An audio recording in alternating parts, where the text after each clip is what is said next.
ನಿನ್ನ ಜೊತೆ ಮಾತನಾಡಲಿಕ್ಕೆ ನಿನ್ನ ಜೊತೆ ಹಿಂದಕ್ಕೆ ಸುಮ್ಮನೆ ಇಲ್ಲಿಂದ ಹೊರಟು ಹೋದ್ರೆ ಸರಿ. ಇಲ್ಲದೆ ಹೋದ್ರೆ ನಿನ್ನ ಬಣ್ಣ ಮಾತೆತ್ರ ಹಾಕಿಲ್ಲ ಜೋಕೆ. ಸುಮ್ಮನೆ ಹೊರಟು ಹೋಗಿಲ್ಲ ಬಂದ ನನ್ನ ಚಿನ್ನ. ಈ ನಿನ್ನ ಸುಖ ಸವಿಯಲು ಬಂದಿದ್ದೆ. ರುಚಿ ಹೀರಲು ಬಂದಂತ ಕಪ್ಪಿಯೇ ಒಂದು ಹೆಣ್ಣಿನ ಮುಂದೆ ಈ ರೀತಿಯೆಲ್ಲ ಮಾತಾಡೋದಕ್ಕೆ ನಾಚಿಕೆ ಆಗಲಿಲ್ಲ. ನಾಚಿಕೆ ಇದರಲ್ಲಿ ನಾಚಿಕೆ ನೀನೊಂದು ಹೆಣ್ಣು, ನಾನೊಂದು ಗಂಡು.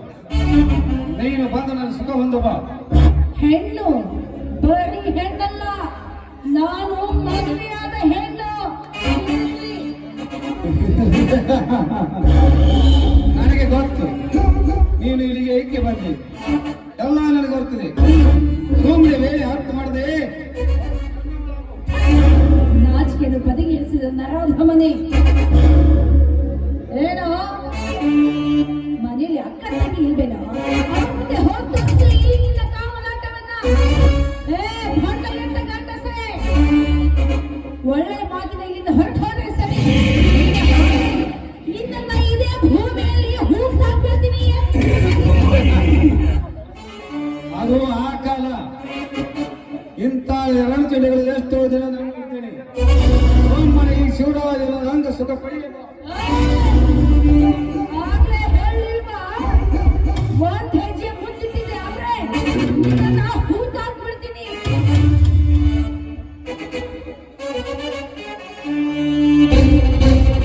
ಸೀತಾ, ನಾನು ಕೈಯಲ್ಲಿ ಬೈಕೊಟ್ಟಿಲ್ಲ. ನೀನು ಹೇಗಿದೆ ನನಗೆ ಚೆನ್ನಾಗಿ ಗೊತ್ತು. ಸುಮ್ಮನೆ ಹೇಳಿ ವ್ಯರ್ಥ ಮಾಡದೆ ನೀನು ಬಂದು ನನ್ನ ಒಳಗು. ಇವತ್ತು ಕೇವಲ 5 ನಿಮಿಷ ನನ್ನ ಒಳಾದರೆ ನಿನ್ನನ್ನು ನನ್ನ ತೂಗುವೆಯಲ್ಲಿ ತೂಗಾಡಿಸಿ ನನ್ನ ಮನೆ ಧರ್ಮ ದೇವತೆ ಅಂತೆ ನಾನು ಸಾಯುವವರೆಗೆ ಪೂಜಿಸುವೆ. ನಿನ್ನ ಮಾತಿಗೆ ನಾವು ಒಪ್ಕೊಳ್ತೀನಿ. ಸರಿ, ಹಾಗಾದ್ರೆ ನಂದು ಒಂದು ಮಾತಿದೆ, ಕೇಳ್ತೀಯೇನೋ? ಏನು ನಿನ್ನ ಮಾತು? ನಿನ್ನ ಅಕ್ಕ ತಂಗಿ ತಾಯಿ 5 ನಿಮಿಷ ನನ್ನ ಗಂಡನ ಪಕ್ಕ ಕಳಿಸ್ತೀಯೇನೋ? ನಾನು ಇಲ್ಲಿವರೆಗೆ ಸುಮ್ಮನೆ ನಿಂತದ್ದು ನನ್ನ ತಪ್ಪಾಯ್ತು. ಒಳ್ಳೆ ಮಾತಿನಿಂದ ನೀನು ನನ್ನ ಹತ್ತಿರ ಬರ್ತೀಯೋ ಇಲ್ಲೇ ತಿಳಿ ಬಿಡಲು. ಸೀರೆ ಹಾಕೋದಕ್ಕೆ ಇದೇನು ಗಿಡ ಗಂಟಿ ಅಲ್ಲ. ವೀರಾಣಿ ಕಿತ್ತೂರು ಚೆನ್ನ ಮಾತಾಡಿ ಮಲ್ಲಮ್ಮ ಝಾನ್ಸಿ ರಾಣಿ ಲಕ್ಷ್ಮೀಬಾಯಿ ಅಂತ ಕೆಂಪು ಮೋತಿ ಅವರೊಂದಿಗೆ ಹೋರಾಟ ಮಾಡಿದಂತ ಪುಣ್ಯ ಭೂಮಿಯಲ್ಲಿ ಹುಟ್ಟಿದಂತ ವೀರ ಹೆಣ್ಣು.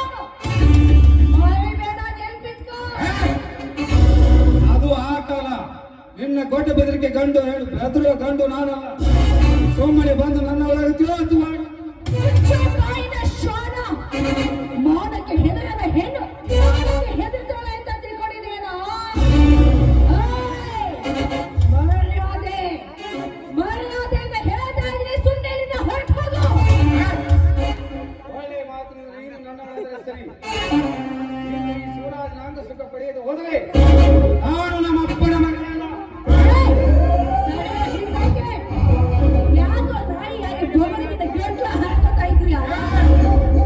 ಒಂದ್ ಹೆಜ್ಜೆ ಮುಂದೆ ನನ್ನ ಮುಟ್ಟೋದಕ್ಕೆ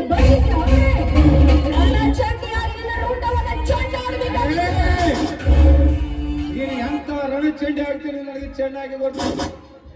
ಒಳ್ಳೆ ಹೇಳಿ ಹಾಳು ಮಾಡದೆ ಬಂದು ನೀನು ನನ್ನ ಒಳಗು. ಇಲ್ಲವಾದರೆ ನಿನ್ನ ಬಲಾತ್ಕಾರದಿಂದ ಈ ನಿನ್ನ ಬೇಕಾಗುತ್ತದೆ.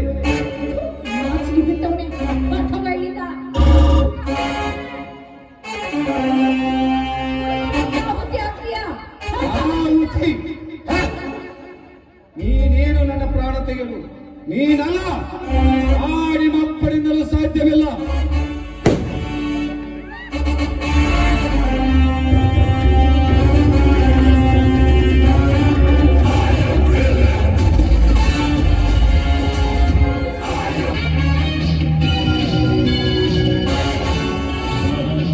ಪಾಪಿ ನನ್ನ ಮಗನೇ, ಒಂದು ಪವಿತ್ರವಾದ ಹೆಣ್ಣನ್ನು ತಿಳ್ಕಲು ನೀನಾವ ಗಂಡಸು.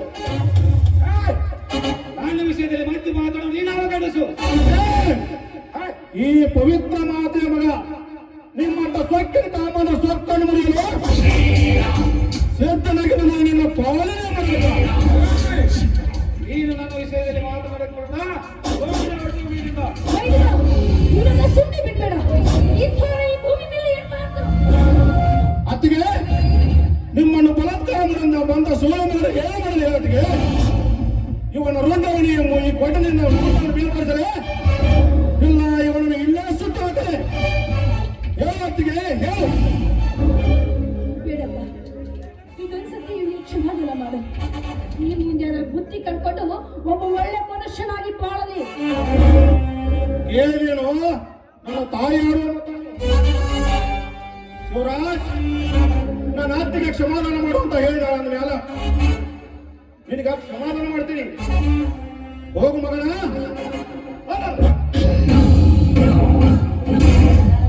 ಅತ್ತಿಗೆ ನೀನೇಕೆ ಬಂದ್ಯಮ್ಮ ಇಂಥ ಸಮಯದಲ್ಲಿ? ಹೊಲಕ್ಕೆ ಹೋಗ್ಬರ್ತೀನಿ ಅಂತ ಹೇಳಿದನು. ನೀನು ಊಟಕ್ಕೆ ಮನೆಗೆ ಬರಲಿಲ್ಲ. ನಿಮ್ಮ ಅಣ್ಣ ಕೂಡ ಶ್ರೀಮಂತರ ಮನೆಗೆ ಹೋಗೋಕೆ ಬರಲಿಲ್ಲ. ಅದಕ್ಕೆ ನಿನ್ಗಾಗಿ ಬುದ್ಧಿ ತೆಗೆದುಕೊಂಡು ಬಂದೆ. ಮೈದನ, ನಂದೊಂದು ಮಾತು ನಡೆಸ್ಕೊಡ್ತೀನಪ್ಪ. ನೀನು ನಡೆದಿರೋ ವಿಷಯ ನಿಮ್ಮ ಅಣ್ಣನಿಗೆ ಮಾತ್ರ ಗೊತ್ತಾಗಬಾರ್ದು. ಇಲ್ಲ ಅತ್ತಿಗೆ, ನಿಮ್ಮ ಮಾನ್ಯಾಗೂ ಹೇಳುವುದಿಲ್ಲ. ನಡೆಯತ್ತಿಗೆ ಮನೆಗೆ ಹೋಗೋಣ.